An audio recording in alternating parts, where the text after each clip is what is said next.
what's up mga travelers? It's me, Sarge, yung travel buddy. So, nandito nga tayo sa Nickel Art kung saan mo makikita o mahahanap ang mga bagay na ito. Trophies, lanyards, souvenirs, t-shirt printing, at marami pang iba. Tara, alamin natin ang kwento ng mga nagagandang produktong ito. Para sa pamilya, kaibigan, kabarkada. Tanggap na po ba ako dito, ma? May design na pang regalo at marami pang iba.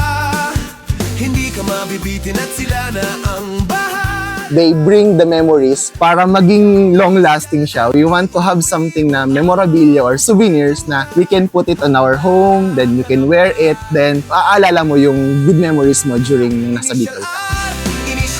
Dagos Tabi! Souvenirs at alaala. Keychain, rep, magnet, kakaiba. Tatak Pinoy, gawang Oragon talaga. I would like to invite everyone to visit our stores. We have stores in Cagsawa, Legazpi Terminal, we have Inaga, and then soon we will be having our newest branch in SM Legazpi. Thank you everyone for supporting. Bawat lakad